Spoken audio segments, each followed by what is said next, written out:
Bienvenidos al canal TLB1, el primer canal del campo nacional, del campo popular. Mi nombre es Juan Manuel Suaje Pinto. Y mi nombre es Alicia Cóceres.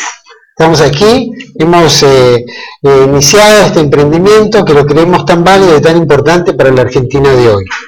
Ustedes nos van a poder sintonizar a través de www.canaltlb1.com.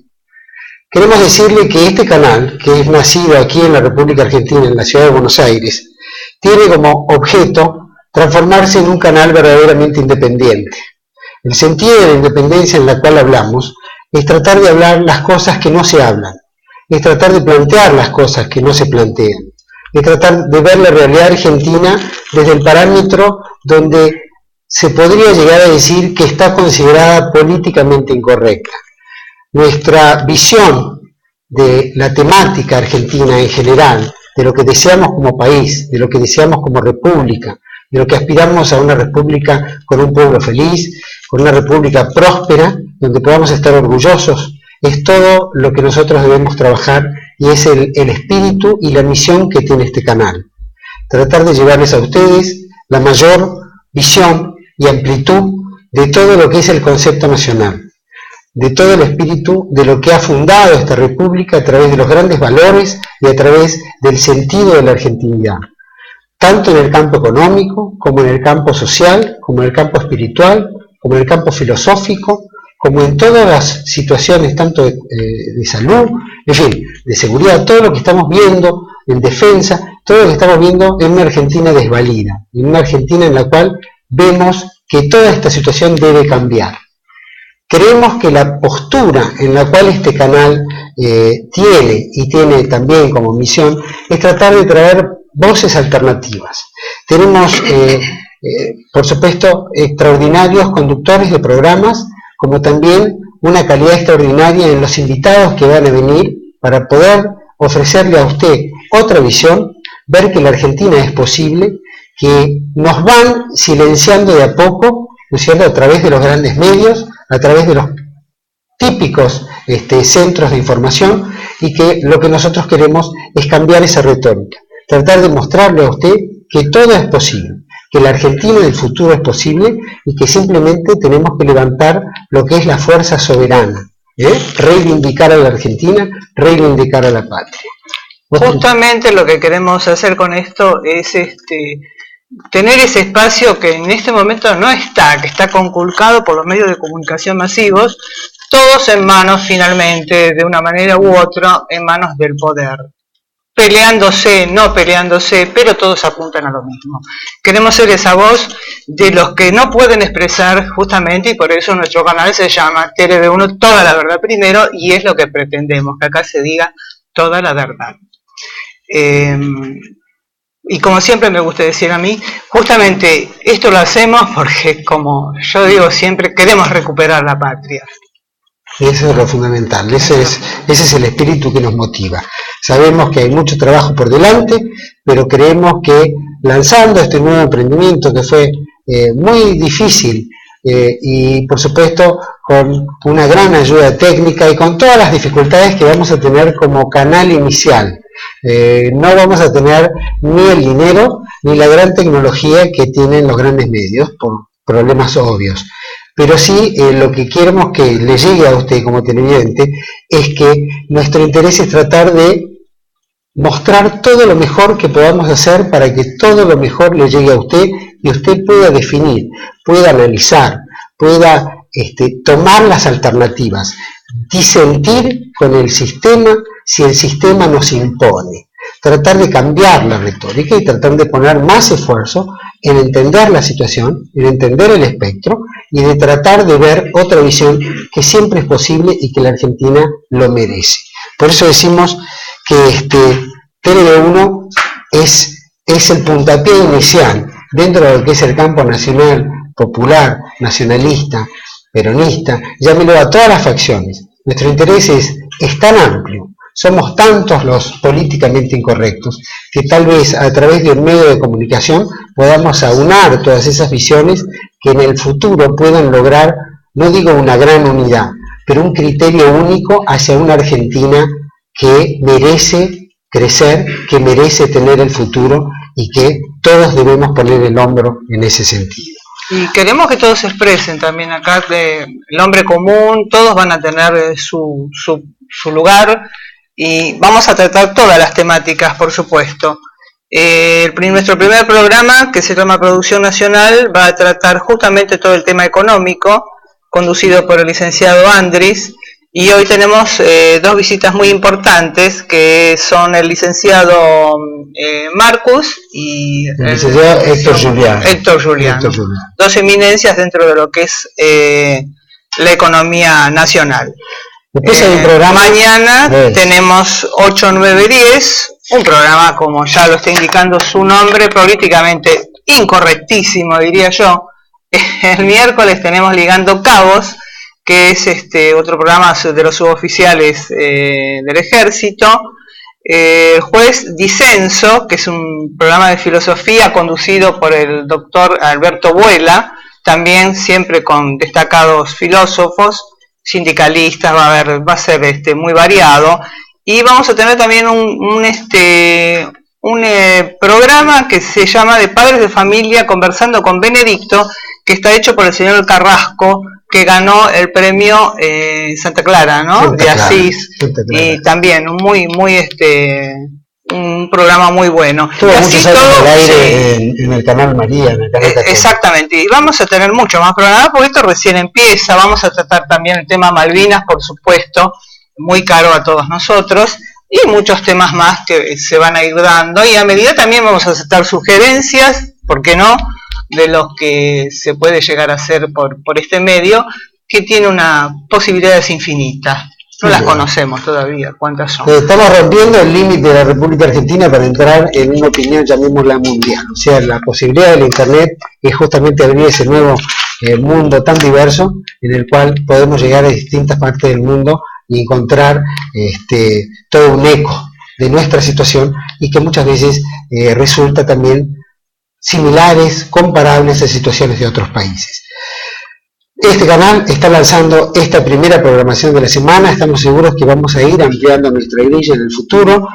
Simplemente queremos agradecerles a todos los televidentes que tengan toda la paciencia. Yo le voy a decir, para no sacarle mucho tiempo a nuestros invitados de hoy, nos mandan felicitaciones al nacimiento de TLV1, toda la verdad, primero, muchísima gente, tengo muchas páginas y muchas más me quedaron en la computadora, pero voy a decir algunos nombres: Isabel Fernández Raca, Coronel Justo Fragote, Carlos de Curnex, Arturo Larrabure, Sebastián Miranda, José Alfredo Pose desde la ciudad de Nueva York, Estados Unidos, Carlos Alberto Moreschi, Beatriz Angélica Bustos, Silvia Ibarzábal, de Familiares y Amigos de Víctimas del Terrorismo, Afavita, Carlos Gustavo Pampillón, de FONAPA Mar del Plata.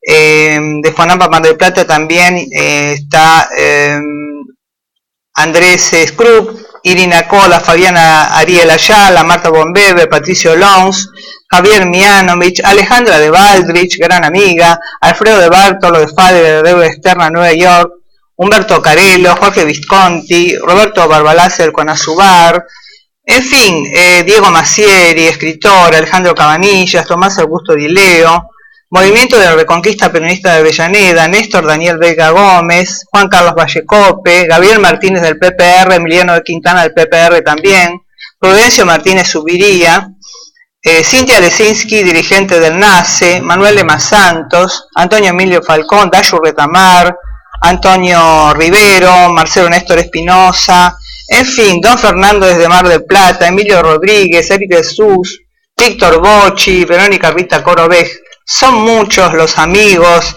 y bueno, esto lo van a ir viendo en la pantalla. Cuando termine el programa van a ir viendo todos sus nombres, porque realmente nombrarlos a todos es imposible. Estamos orgullosos de eso. Agradecemos mucho, porque ha salido en el Facebook, hemos tenido innumerable cantidad de mensajes. Por lo tanto, les agradecemos mucho. Ya está, los dejamos al frente del programa. Sí. Estamos representando a los invitados. Agradecemos profundamente el hecho de que nos estén acompañando. Espero que nos acompañen toda la semana y todas las semanas subsiguientes a las 20 horas, que es donde sale la programación en vivo, diaria, en vivo. Y esperamos que puedan disfrutar. Todos los comentarios, por favor, háganlos a través del correo electrónico que va a figurar en cada uno de los programas y tanto en el Facebook o Twitter. Les pedimos encarecidamente que sí nos envíen sus visiones, temas que les interese tocar, porque a veces se nos escapa, ¿no es cierto? Y bueno, aunque tenemos todo muy clarito, se puede escabullir algo. Y la verdad que nos interesa que por lo menos usted esté, no digo informado, porque la información está en todos los medios, pero por lo menos tenga la comprensión de las situaciones y cómo orientarse hacia el futuro. Eso es lo que queremos hacer, ser un canal de orientación. Y queremos un canal de orientación justamente para que nuestra bandera resalte y resalte. Y siga teniendo nuestro querido sol en el medio. No se ha cambiado ni por un pañuelo blanco, ni por un pañuelo verde, ni exista ninguna de estas cuestiones que se vienen planteando descabelladas. Defendemos la vida, estamos totalmente en discusión y en discrepancia con todo lo que atente contra la vida. Por lo tanto, tiene todo el perfil que usted puede comprender.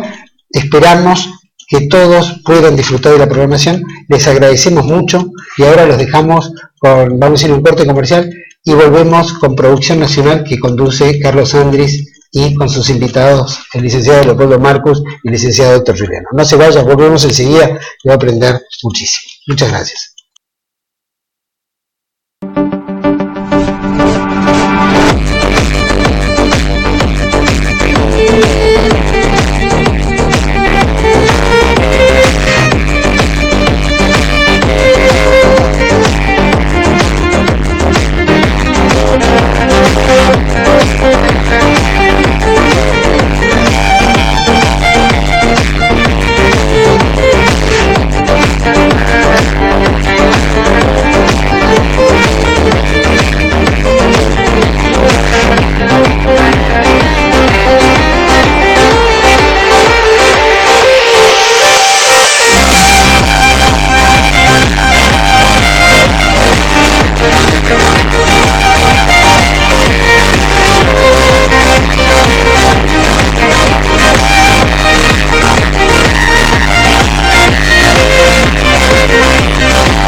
Buenas noches, estamos en este primer programa de Producción Nacional por el canal de Toda la Verdad y pensamos en Producción Nacional para decir junto con nuestros invitados toda la verdad en economía.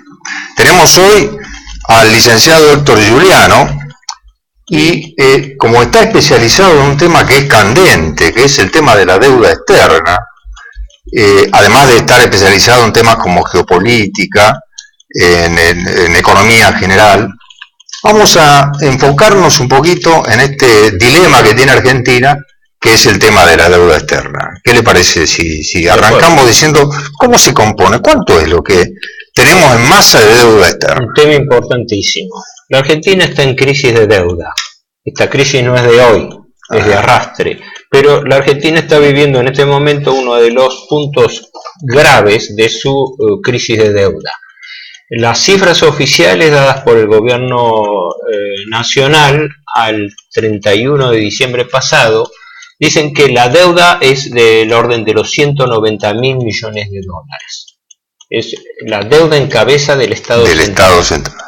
No está acá metida la deuda de provincias, municipios, Banco Central, empresas del Estado, etcétera, porque esa masa de deuda que no se conoce en realidad pudiera significar otro tanto, incluyendo deuda no registrada del propio gobierno. No quiero confundir a la gente, pero existe una masa muy importante de deuda que el Estado no registra, pero que pesa en los vencimientos. Pero que hay que pagar, digamos. Claro, que hay que pagar por capitalización de intereses, por indexación de deuda y sobre todo por cupones ligados al producto, que es una gratificación especial que se hizo en el megacanje Kirchner-Labaña del 2005. Del 2005, correcto. No confundamos con el megacanje de la Rúa Cavallo del 2001, que se refinanciaron 29.000 millones. Acá se refinanciaron 62.000 y con el agregado del año 2010 la cantidad de deuda refinanciada debe estar en el orden ya de 80.000 millones de dólares por nuevos bonos. Y a valores de hoy y en términos generales, ¿cuántas son las reservas que maneja el Banco Central en divisas, en dólares? Pero separemos esto por las dudas para no mezclar los tantos.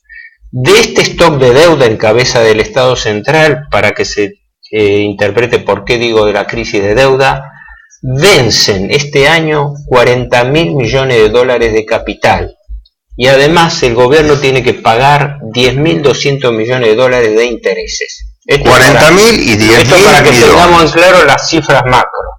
190.000 millones de dólares de stock de deuda en cabeza del Estado Central desde el punto de vista de los datos oficiales. 40.000 millones que vencen este año y 10.200 millones de dólares que se pagan de intereses este año. O sea, tenemos 50.000 millones más o menos de... Ahora, ¿qué ocurre? La deuda por capital no se paga, se refinancia en su totalidad y se toma nueva deuda. Este año, como digo, vencen 40.000 millones de dólares y está previsto por presupuesto. Esto cualquiera que entre en la página web del Ministerio de Economía lo puede ver. Vencen 40.000 millones de dólares y se van a tomar cerca de 52.000 en total. ¿Qué quiere decir? Que todo el capital que vence se refinancia en totalidad y además se toman 11.700, casi 12.000 millones de dólares. Entonces no estamos cancelando deuda, lo que estamos es amortizando servicio de la deuda. Acá la primera observación que hago es, primero estamos en crisis de deuda, porque un deudor que no puede pagar capital, vive refinanciando y pateando para adelante compromisos, ese deudor está en una situación grave. Incluso de esos 10.200 millones de dólares de intereses, no son la totalidad de los intereses. 1.300 millones de dólares de intereses se capitalizan por anatocismo, es decir, se suman al capital porque no se pagan y devengan nuevos intereses. Así que la situación es bastante compleja, comprometida.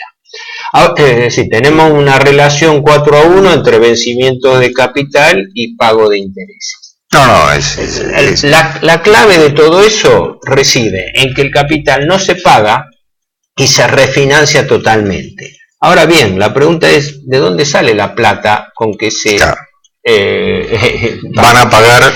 Es claro, ¿con qué sale? Porque en realidad las deudas esas se pagan a acreedores privados y a organismos financieros internacionales. Banco Mundial, también CAF, la Corporación Andina de Fomento. que son los principales organismos financieros internacionales, y el resto son acreedores privados. Entonces a esa gente se le está pagando.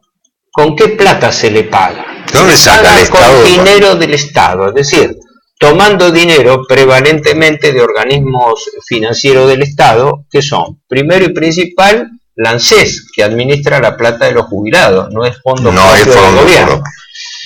El 60% del Fondo de Garantía y Sustentabilidad de la ANSES, es decir, el acumulado, 209 mil millones de pesos, ¿no? El 60% está prestado al Estado. O sea que estamos absorbiendo también una deuda interna potencial que también en algún momento... Estamos cancelando deuda con acreedores privados externos y organismos internacionales, acreedores privados internos y externos, apelando a deuda que sacamos del propio Estado. Fundamentalmente decía ANSES, por plata que no es del Estado, plata administrada por el Estado, y Banco Central. Que el Banco Central tiene ya prestado al Estado el equivalente de unos 42 mil millones de dólares. Si estamos manejando cifras realmente... O sea, estamos manejando cifras sumamente comprometedoras porque estamos empapelando al Estado. Y esto obliga a una reflexión. ¿Qué significa la deuda interestado? Porque yo siempre tengo el razonamiento elemental. Si el deudor y el acreedor son la misma persona, la deuda desaparece. Porque la deuda se compensa, puede ser destruible, lo puedo destruir, lo puedo romper, es extinguible. Pero esta deuda no se puede extinguir, porque no es plata del Estado. No, es un organismo externo. Es un organismo del Estado que administra dinero, pero que el dinero no es propio. Por eso, como agravante, el Estado no actualiza en función del 82% móvil las jubilaciones de los pasivos. Ustedes entienden, ¿no? Es decir, no tiene forma de actualizarla con el 82%, ni va a tenerla, porque tiene que reponer el stock de deuda en algún momento. En algún momento. Es lo mismo que las reservas que el Banco Central le presta al Estado, y el Estado, en contraprestación, le entrega una letra al Banco Central a 10 años de plazo. Y nadie sabe cómo se va a pagar esa deuda a 10 años de plazo. Ni si se va a pagar a 10 años. Claro, ni si se va a pagar. Entonces, estamos frente a un peligroso proceso de empapelamiento del Estado con este procedimiento de deuda interestado. Entonces, en este momento, más de la mitad de la deuda pública declarada está prestada a agencias del propio Estado. Del propio Estado. El gobierno lo plantea eso como si fuese algo positivo, lo cual es bastante ambivalente, más que ambivalente. Porque por un lado sí tiene la ventaja de que yo Estado no negocio nada, le doy una orden al funcionario de turno. Pero el problema es que la plata que me va a dar ese funcionario no es del Estado. No. Y lo mismo está ocurriendo con el Banco Central, donde realmente el Banco Central está en una situación harto comprometida, porque le debe por letras unos 33 mil millones de dólares. Y por anticipos o adelantos al Tesoro, que son préstamos de pesos, claro, el equivalente de otros 16 mil millones. Bueno, son cifras. Quiere decir que tenemos reservas por cerca de 47 mil millones de dólares, pero además, aparte de esas reservas, el Estado le está debiendo al Banco Central otro tanto o más. Porque estamos duplicando casi. Estamos duplicando, claro. O para razonarlo de otra manera, el Estado debiera tener así el doble de las reservas que tiene. Y estamos hablando siempre de reservas brutas, ¿no es cierto? Reservas brutas, claro, la pregunta suya es oportuna, porque ocurre que estas reservas no es que están disponibles por parte del Estado. De estas reservas brutas o teóricas hay que descontar 3 rubros por lo menos que hace que las reservas netas del banco sean mucho menores de las que se plantean. Primero, unos 5.200 millones de dólares que corresponden a encajes por depósitos en dólares. Es decir, dinero depositado que el Banco Central tiene la obligación de reintegrar. Es producto de los depósitos en dólares que son legales en la Argentina. En segundo lugar, tiene las letras y notas del Banco Central, las LEBAC y NOVAC, que son letras O sea, deuda del banco usada para comprar reservas. Fíjese, Andrés, que es una paradoja. El Banco Central se endeuda para comprar reservas.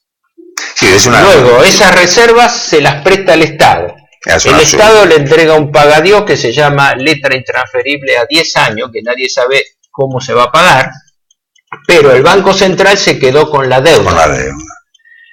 El Estado paga entonces de forma privilegiada a acreedores privados y organismos financieros internacionales y le queda debiendo al Banco Central. Y el Banco Central le queda debiendo a los bancos que le prestan para poder comprar la reserva que le prestó. Esto parece un juego de palabras, perdón si no, muy rápido, al contrario. Es, yo diría que es el drama actual de es un juego económico realmente complicado. Esto deja al Banco Central en una posición totalmente expuesta, porque tiene activos de baja calidad, tiene letras que figuran en el activo y que le permiten incluso distribuir utilidades que le manda el Banco Central al gobierno, pero que son ficticias. Porque son... Sobre ese tema del Banco Central, si me permite la interrupción, licenciado, la situación del Banco Central y quién va a ser realmente el actor que va a pagar todas estas cuentas, vamos a ir preparando un corte, se lo dejo planteado para que a la vuelta de los comerciales podamos aguantar en este tema. Les voy a pedir una tandita y seguimos con el tema después de Banco Central. Claro.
Estamos en el programa Producción Nacional con el licenciado Giuliano y vamos a tocar un tema que nos interesa a todos, creo que es la situación del Banco Central en sí misma, qué es, cómo juega, cómo está posicionado y el efecto que tiene sobre, digamos, la emisión monetaria y sobre la cantidad de monetización del país. El Banco Central, en términos de contadores, activo menos pasivo, patrimonio neto, ¿cómo lo ve?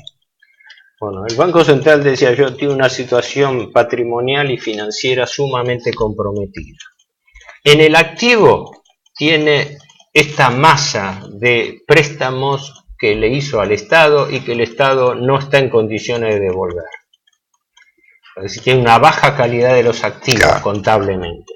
En el pasivo tiene la deuda por Lebac y Novac que usó para comprar la reserva que le prestó al Estado, con lo cual el desbalance en cifras absolutas está en el orden de los 26.000 millones de dólares, entre lo que tiene en un activo ficticio, débil o ficticio directamente, y lo que en cambio debe a terceros. Que hay que aclararlo, esas Lebac y Novac se toman y se renuevan semanalmente con un grupo oligopólico de grandes bancos que operan en plaza. Y el Banco Central en promedio paga el 14% de interés anual por esas Lebac y Novac. O sea, escuchen el valor de la tasa que está pagando el Central. O sea, el gobierno cancela deuda con acreedores tomando del Banco Central reservas y también pesos. Pero luego el Banco Central está reponiendo. O está al 14%. Al 14%. Así que por carácter transitivo, el gobierno está pagando un 14% en pesos con un tipo de cambio estable que hace que la tasa de interés en pesos se acerque a la tasa de interés en dólares. Ahí está el tema. La pregunta que usted me hacía, redondeo el tema de las reservas netas. Todo el mundo habla y el gobierno se jacta de tener una cifra cercana a 47.000 millones de dólares aproximadamente. Pero son brutas. Si a eso le restamos 5.200 que corresponden a depósitos en dólares que tienen encajes los bancos en el Banco Central y el Banco Central está obligado a disponerlo en cualquier momento.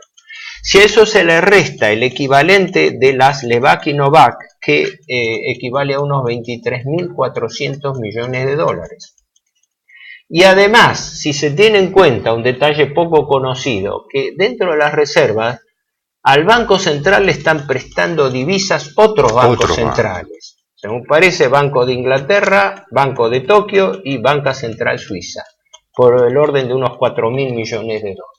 Entonces la reserva quiere decir neta... que de las reservas brutas, si yo empiezo a restar esos tres rubros, me quedo que las reservas netas son 13.400 millones de dólares. La base monetaria es equivalente a 54.000. Ergo, el Banco Central no tiene ni por asomo los dólares necesarios para responder a una corrida cambiaria. Por eso claro. Es las medidas desesperadas que está tomando el gobierno en materia monetaria, cambiaria y bancaria. De golpe viene un tema como de orden psicológico en economía, sabemos que las expectativas también se manejan. Es malo y feo que la persona utilice dólares de golpe, hay que estar especificado. ¿Por qué? Porque en realidad no hay forma de salir al cruce con reservas para una eventual corrida. Sí. Y en la situación patrimonial que tiene el Banco Central en sí mismo, la emisión en pesos, digamos, como reserva de valor que tiene que tener la moneda local, ¿no queda afectada? Yo hago una aclaración. Desde hace años mi postura ha sido siempre la misma. Debieran prohibirse en todo el territorio nacional las transacciones en moneda extranjera y punto. Esto parece muy gráfico, muy elocuente, muy se suscribe, pero ¿qué significa pasarse a dólares con una inflación del 23-24%? Es decir, eso no es chiste, es decir, una de dos, si el gobierno toma una medida drástica con respecto a la especificación de las obligaciones, entonces está igualmente obligado él a mantener el valor de la moneda.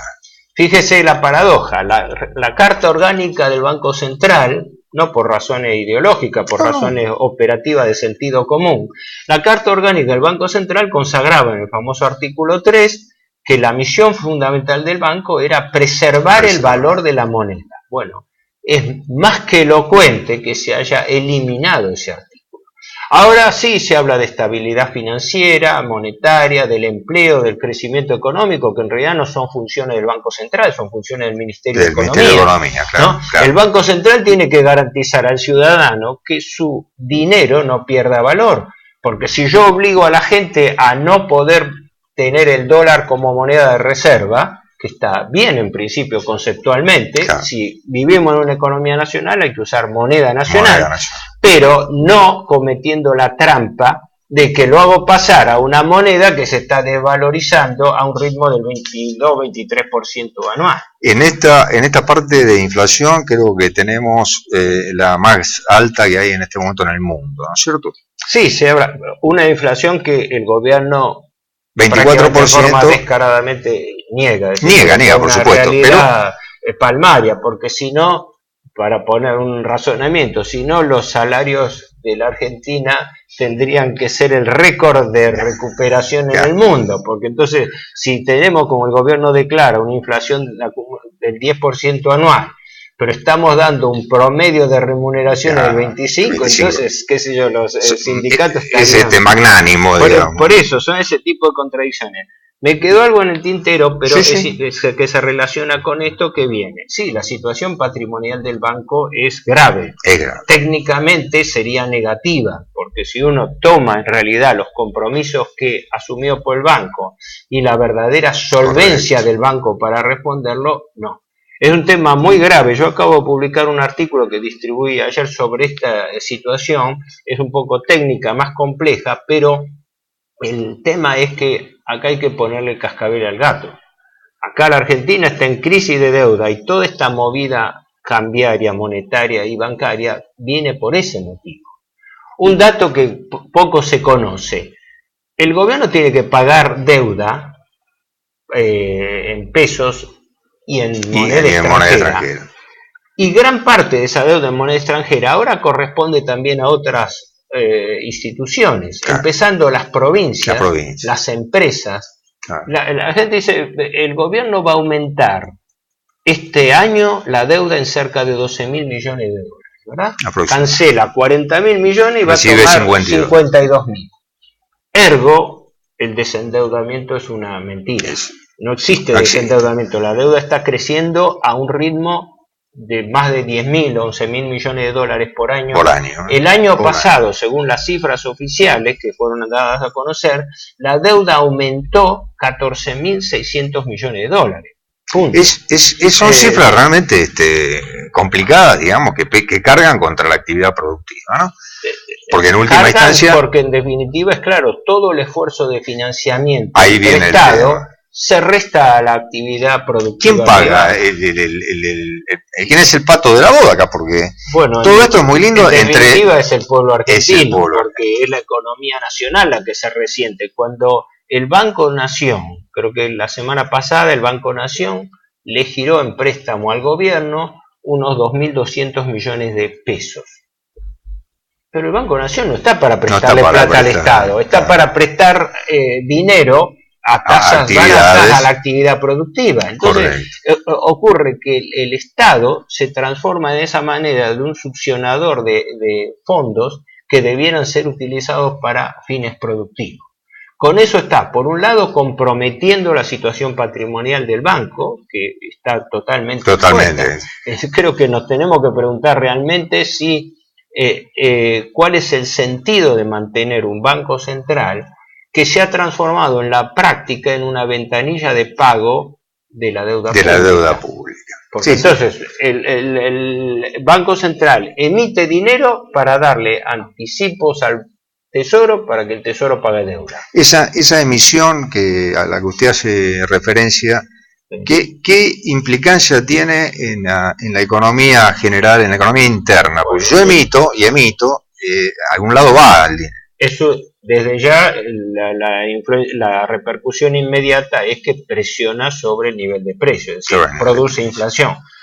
Diferenciemos esta, que sería una inflación de tipo monetario, por emisión que se hace para poder financiar el pago de la deuda, de la inflación estructural, que es la inflación que se produce por insuficiencia de oferta frente al estímulo de demanda.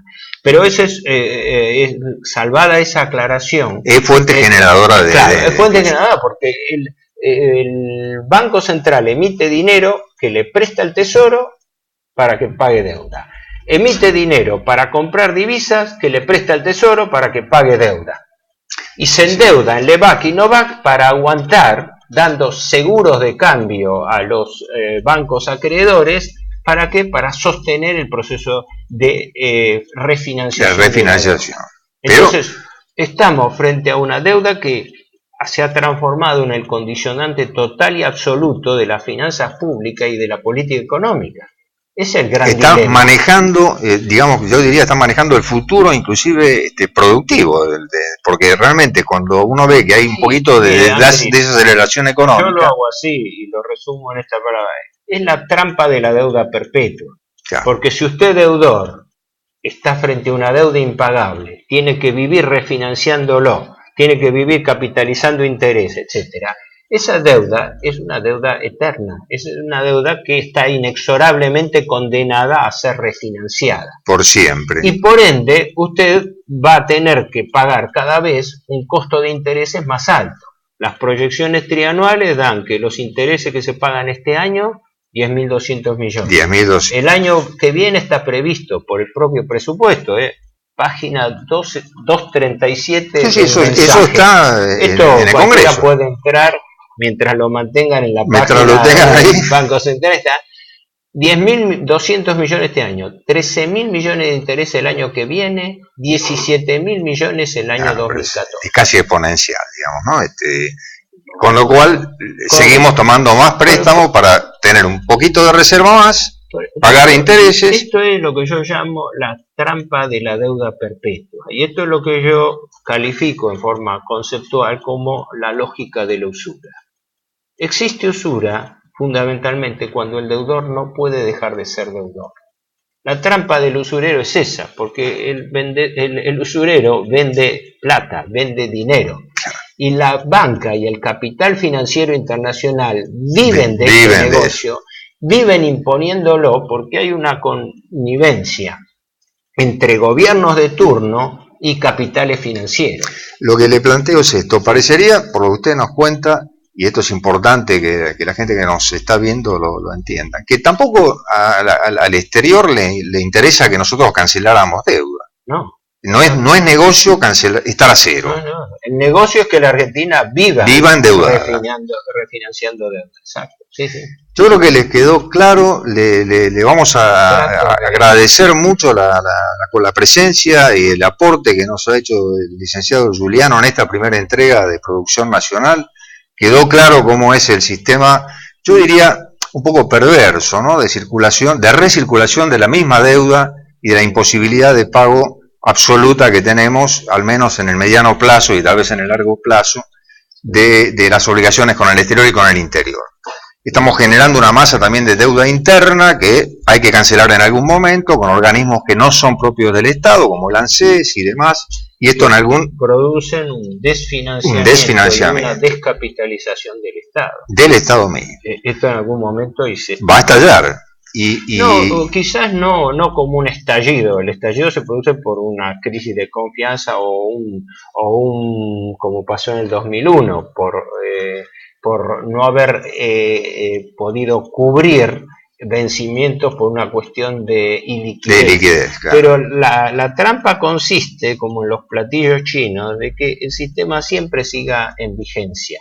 Y nadie mata a la gallina de los huevos de oro. Entonces, no, porque sigue dando muy buenos réditos. La solución siempre va a venir a través de nuevos préstamos que refinancien los que vencen. Les quedó claro, no estamos cancelando deuda, estamos pagando parte de intereses, porque a su vez tomamos un nuevo préstamo de mayor valor al que debíamos haber pagado, para con ese spread que tenemos de unos 12.000 millones de este año, poder seguir tirando un poquito más, es decir, patear el problema para adelante. Le agradecemos al licenciado Giuliano su presencia acá en este primer programa de Producción Nacional. Desde ya queda comprometida una nueva invitación. Y nosotros vamos a hacer unos comerciales, una pequeña tanda, y nos encontramos con el siguiente invitado, el licenciado Marcus, que nos va a hablar de qué pasa en la economía en el país.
Volvemos a producción nacional. En este caso tenemos como invitado al licenciado Marcus, que es especialista en economía general, egresado de la UBA, ¿verdad? Así es. Pero a su vez tiene una especialización importante e interesante en la parte de energía, minería y economías regionales. Y economías regionales. Me quedó algo en el tintero. Si alguien quiere sacarse dudas sobre el tema de deuda, y está el libro del Problema de la Deuda Pública Argentina, que escribió el licenciado Giuliano. Les recomiendo, es un libro que los va a aclarecer muchísimo. ¿Cómo ve la economía, el licenciado Marcos? Bueno, yo creo que estamos virtualmente en recesión. Directamente, ya para empezar el tema tranquilo, estamos en recesión. Está conectado directamente con el tema que tocó el licenciado Giuliano, con la deuda. Es decir, el gobierno kirchnerista, como los anteriores que vienen desde Alfonsín y la dictadura, digamos, establecieron un criterio, que es abrir la economía. Ese es el programa de Martínez de Oz que la doctora Fernández continúa. Claro. Y para ello, el endeudamiento fue un instrumento para colonizar a la Argentina. Ahora, usted plantea una cuestión que es interesante de analizar, ¿no? Desde el punto de vista ya de política económica. Liberalismo, neoliberalismo, ¿cómo se mezcla un Martínez de Oz con...? Yo no diría liberalismo o neoliberalismo, es liberalismo. Es liberalismo. Es liberalismo. No hay poscosas. La incapacidad administrativa de la actual gestión que, digamos, empuja a la recesión para poder satisfacer los intereses, como marcó el licenciado Giuliano, los 10.000 millones de dólares, a los que yo sumaría unos 12, 14 mil millones de dólares en importación de combustibles, gas y petróleo.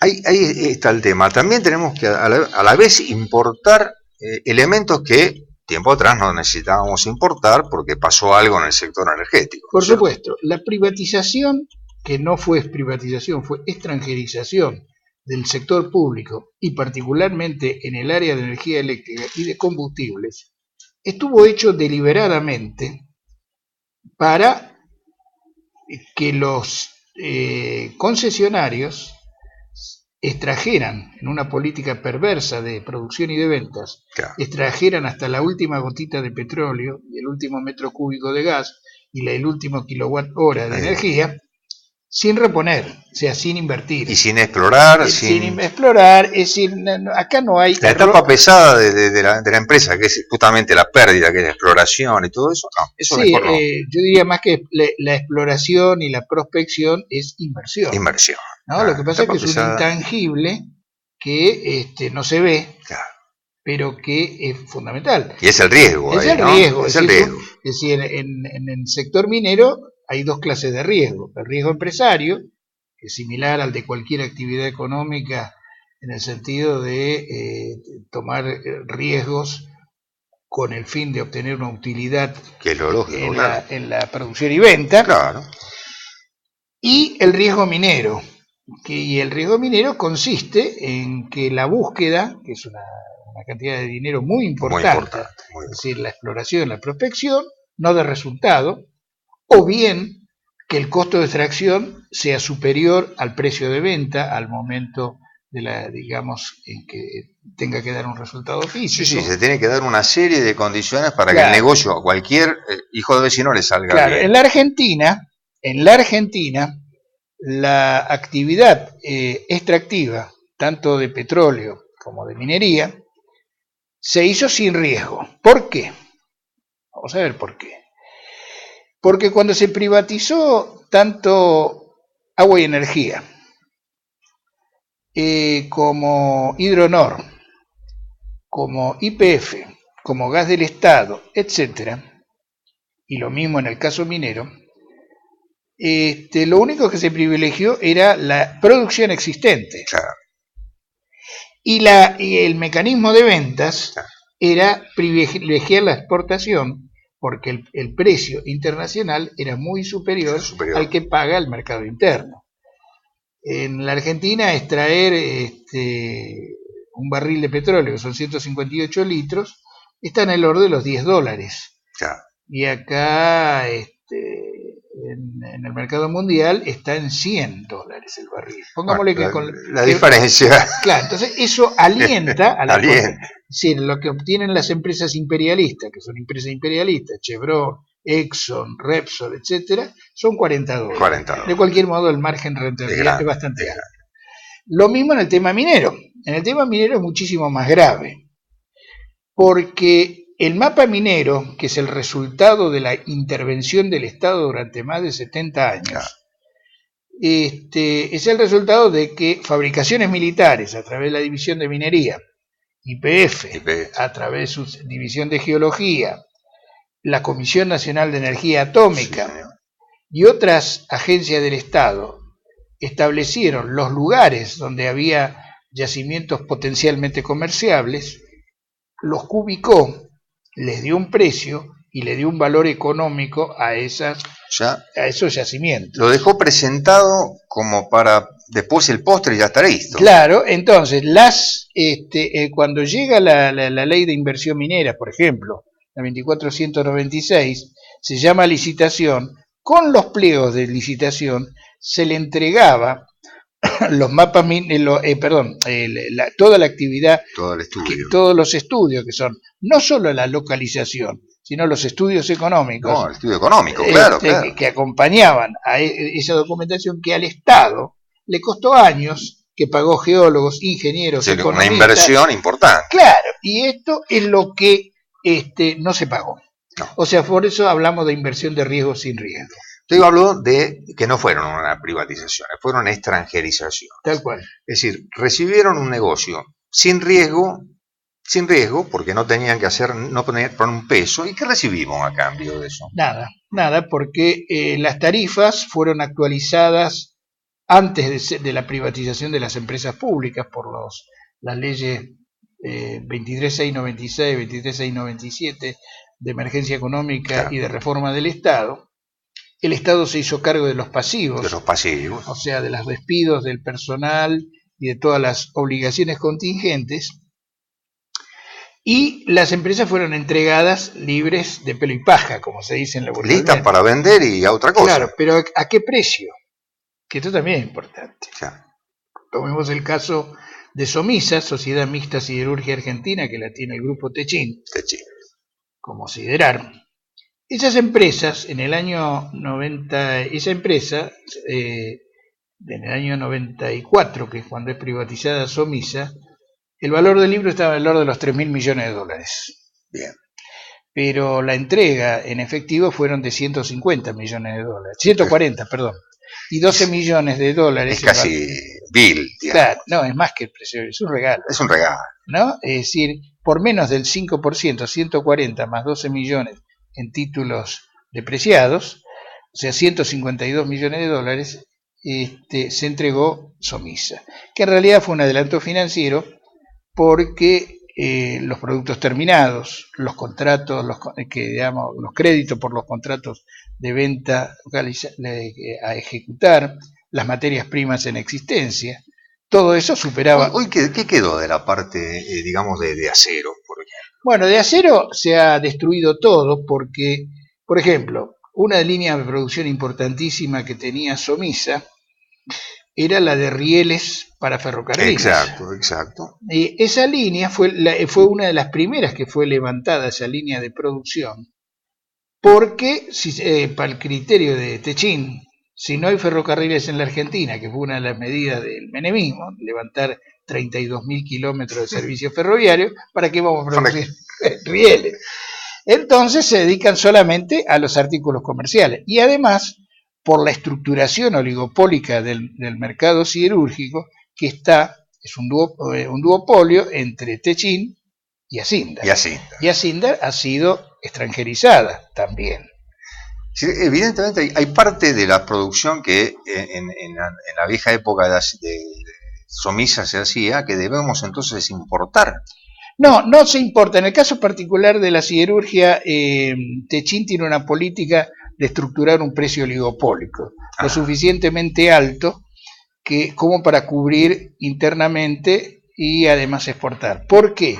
Porque se ha reducido el consumo per cápita de acero. Esa es la razón. Exacto. Nosotros producíamos, hacia 1975, el consumo per cápita estaba en el orden de los 100 kilos anuales y hoy está en 40. Es astronómica Claro, la caída, ¿no? claro, pero esto se ve bien en la industria argentina, que digamos, la matriz productiva requiere de insumos, digamos, los coeficientes de insumo-producto son importados. Todo esto nosotros lo producíamos. Yo le voy a dar un ejemplo que puede iluminar el asunto.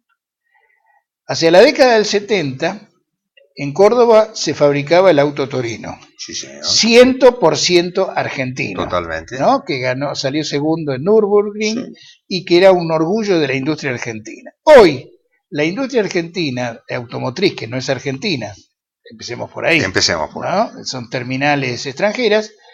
Creo que si llegamos al 40% de autopartes, es ya exagerado. Y además, la política de producción y de venta de las terminales es privilegiar modelos de alta gama, mientras que en Brasil se producen, las mismas terminales producen coches de uso más económico.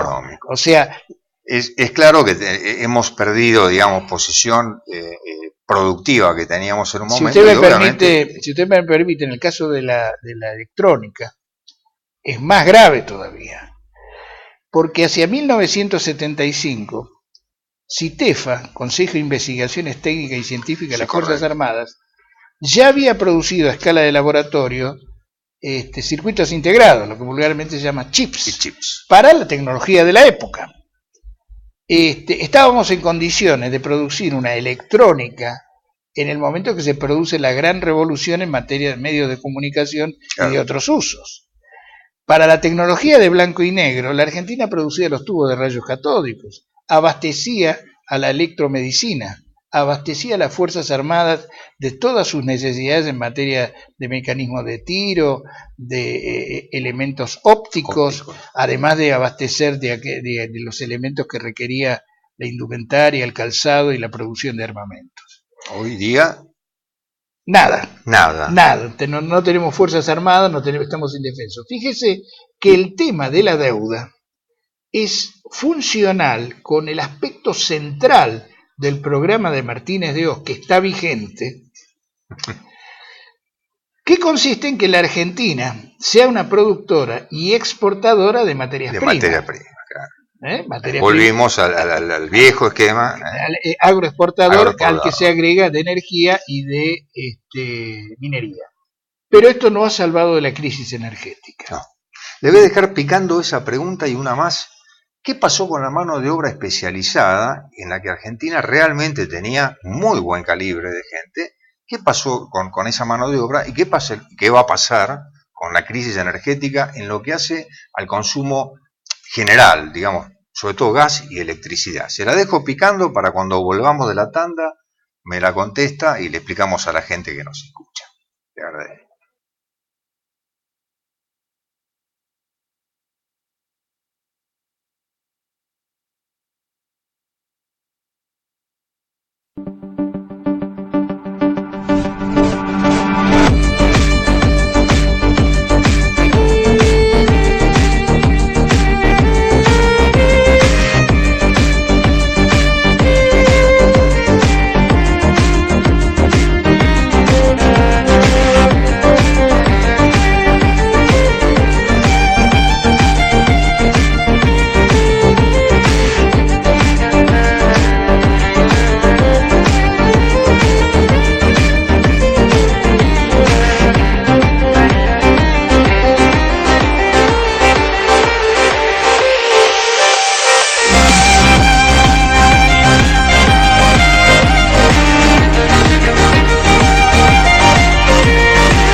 Tenemos una pregunta, volvemos a producción nacional, tenemos una pregunta de Brito, de Horacio Brito, que le preguntaría a usted, ¿qué pasó con los billetes que se están emitiendo?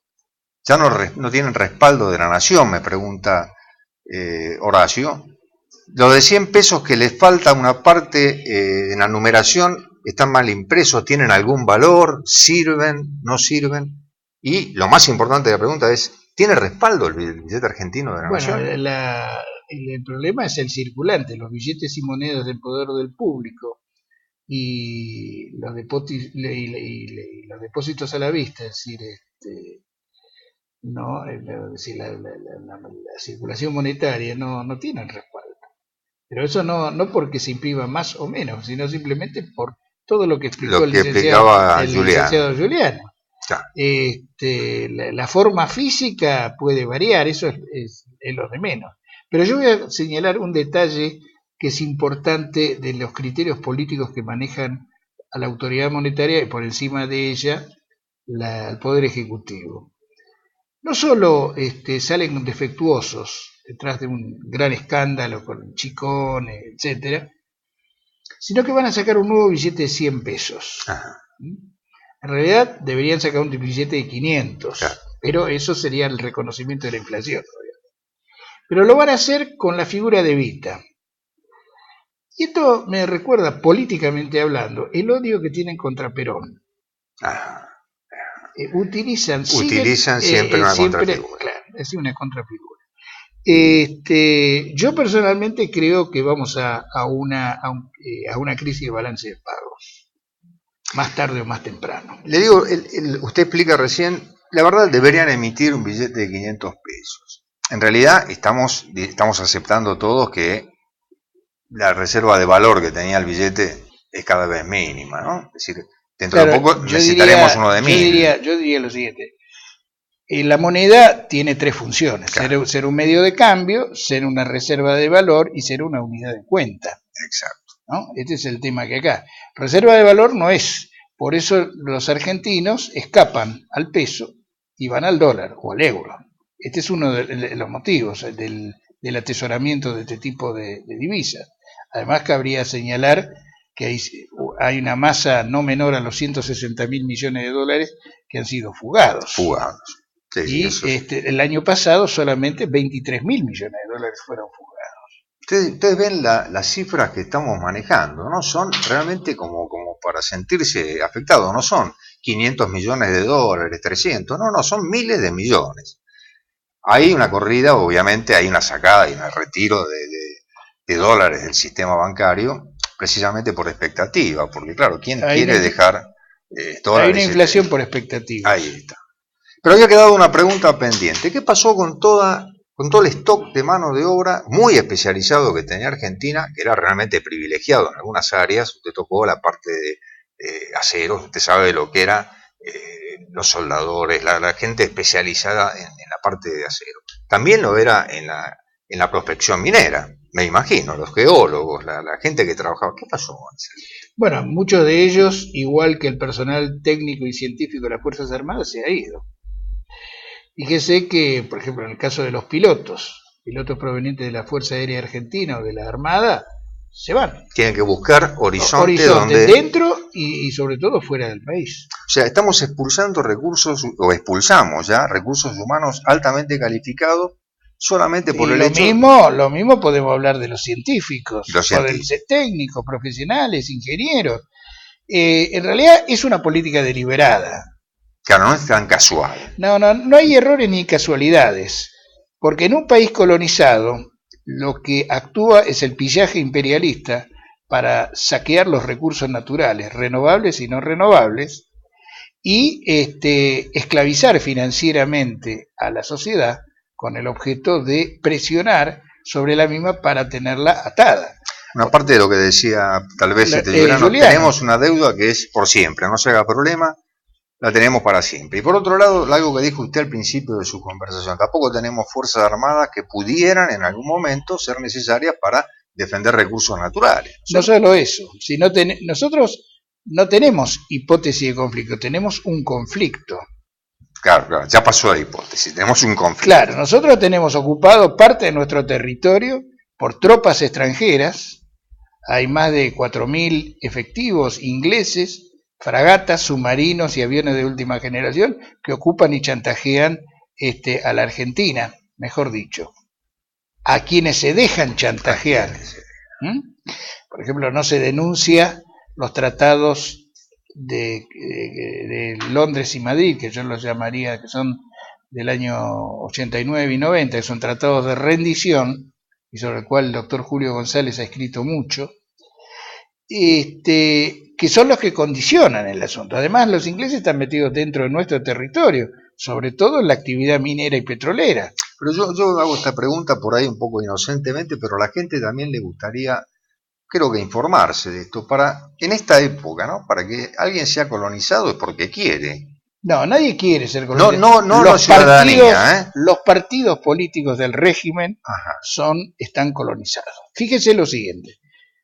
En este momento acaba de bajar el precio del petróleo, pero hay una invasión imperialista en Siria que continúa a la de Libia y cuyo objetivo, ¿cuál es? El petróleo. El petróleo.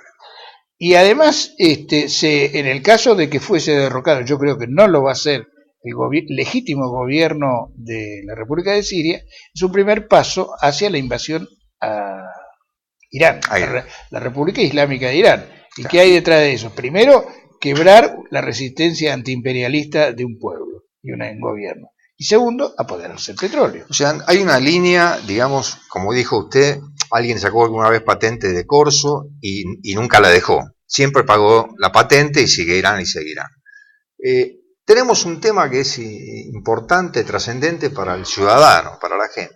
¿Qué pasa con el gas, la reserva energética de electricidad? ¿Qué es lo que está primero, pasando? el tema del gas es un tema importante. Nosotros hacia 1986, en época de Alfonsín, al consumo de aquella época teníamos reservas de petróleo más o menos por unos 14, 15 años y de gas por 40. Con un consumo razonable y una utilización, digamos, de esos dos recursos que son escasos. Son escasos. ¿Por qué? Porque la matriz energética de la Argentina está mal diseñada. Claro. Los recursos más abundantes son, en primer término, los recursos hidroeléctricos, del cual solo se utilizan el 15%, o sea, se subutilizan. Los recursos nucleares, nosotros disponemos de uranio natural, cosa que pocos países del mundo disponen, pero además dominamos la tecnología del uranio enriquecido.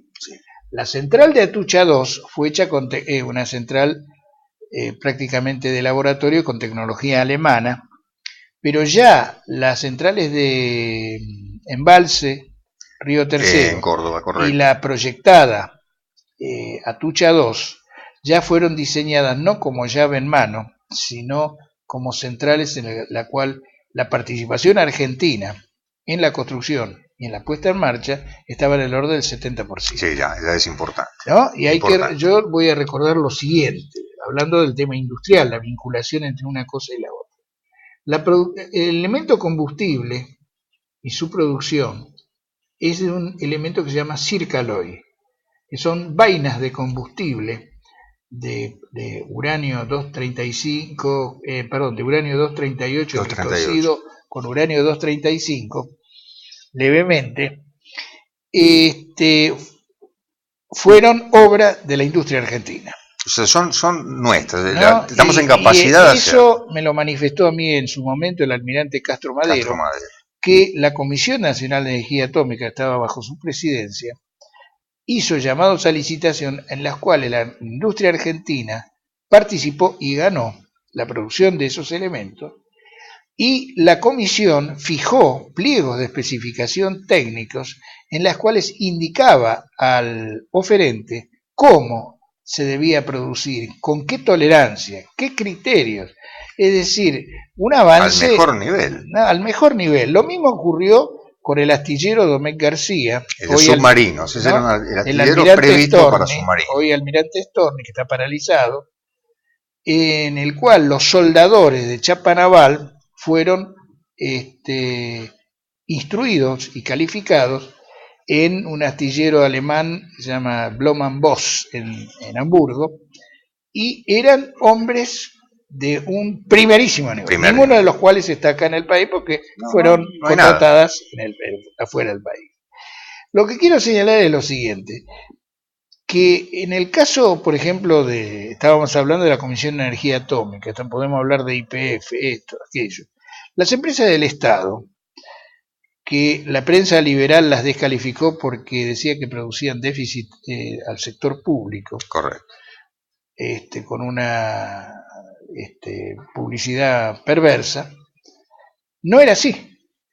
Las empresas del Estado no solo eran superavitarias, sino que estaban obligadas por ley a dejar parte de sus excedentes al Estado Nacional, pagaban sus impuestos, invertían, y la inversión bruta interna de las empresas públicas equivalía casi al 25% de la inversión bruta interna de la Argentina. De todo el país. Es decir, eran líderes en inversión. Exacto. Eran líderes en inversión. Es decir, para tener una idea, digamos, de que las empresas públicas no tenían aversión al riesgo. No. De hecho, tomaban el riesgo de invertir. Y para concluir el tema de ese punto, una acería, como el caso de lo que era Somisa, digamos, son inversiones de 20, 30, 40 mil millones de dólares que no se amortizan en un solo ejercicio. Son 15, 20 años. Son a largo plazo. Claro. Esa aversión al riesgo solamente puede ser sostenida o por el capital imperialista o por el Estado. Claro. Por eso la inversión bruta interna, que en este momento tiene preeminencia, es la inversión del saqueo, la minería. La minería.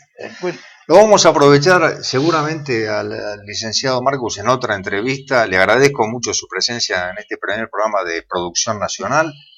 A ustedes les digo que mañana a las 8, en 8, 9 y 10, lo vean a Horacio Frega y a Juan Manuel Soaje Pintos. Los esperamos siempre en el www.canaltv1.com. Esta ha sido la primera entrega de Producción Nacional. Yo particularmente en este programa los espero el próximo lunes a las 20 horas. Le agradezco mucho y será hasta la próxima.